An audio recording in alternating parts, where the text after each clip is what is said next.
Hello. Don't mind my hair. It's crazy. It's hat season. But anyway, I wish I had the book with me. I'll put a picture here. I recently read Howl's Moving Castle, and I've got some notes.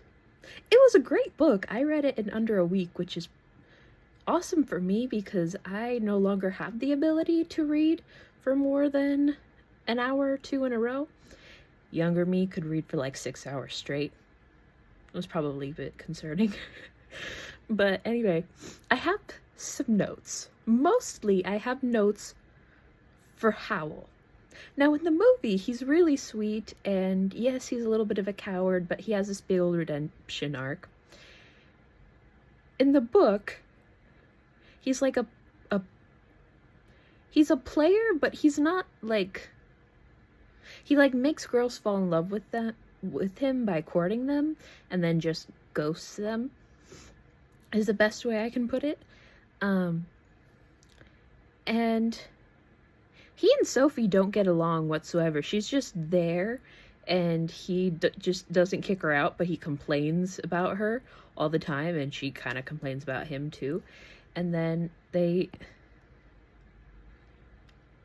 apparently she's his weakness, and he knew that she was cursed all along, but decided not to tell her. And apparently she has magic, and that's been fueling the curse. And he didn't tell her that either. It was just like, what the heck?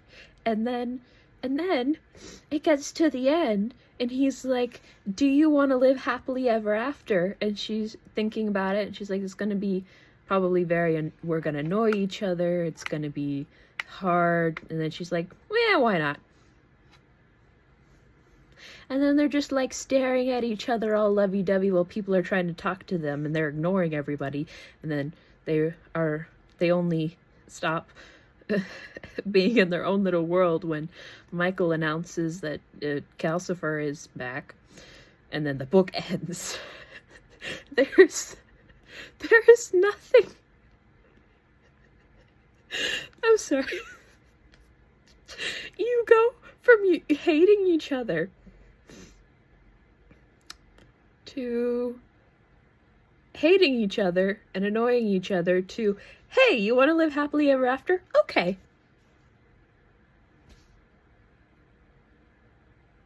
What? Where's the buildup? Where's the romance? And I'm pretty sure in later books they get married and have a kid. So like, what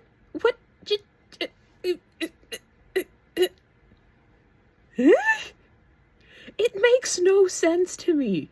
And I know this book was like published in the 90s, so it's like 30 years old. And so this is probably not news to a lot of people.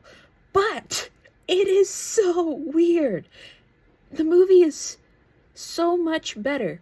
And I also really love that theory. Obviously, it's not necessarily true, but I love the theory of like the book version of Howl's Moving Castle being how Sophie remembers it. Michael is 15 in the book, and, she's like 19 or something, so she thinks of him as like a young man, and, the war doesn't touch her very much because she happens to live on the outer skirts of town. Well, not the outer skirts of town, but like the countryside. And so she is not as familiar with all things. Sorry, yawn.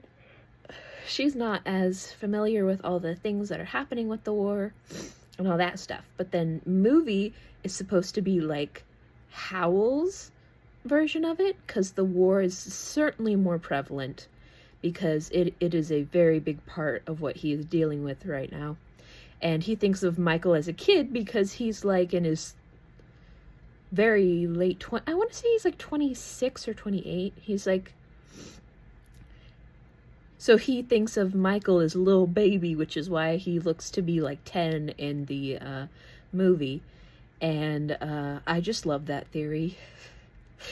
And I just think it's cool that Diane Wynne Jones, she's the one who wrote the book, that she was happy with the movie. Because if that was my book, I would be happy with how Miyazaki handled that movie.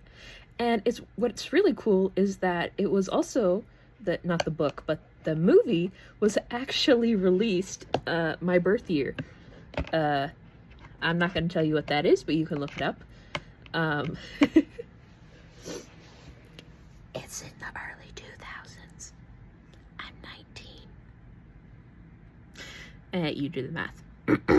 But anyway, she said in like interviews that she's really happy with the direction they took the movie, and I just think that's cool. You know, I want to be a writer, and if I ever get big enough that someone tries to adapt mine, I hope I get a good experience. You know? Anyway, that was my Howl's Moving Castle rant. I probably should have done this earlier. I would have had very much more specific examples, but it's been about 3 weeks since I read it, and I don't have the book with me because I moved back to the dorms. So you're just gonna have to make do with the memory that I had. Okay, bye!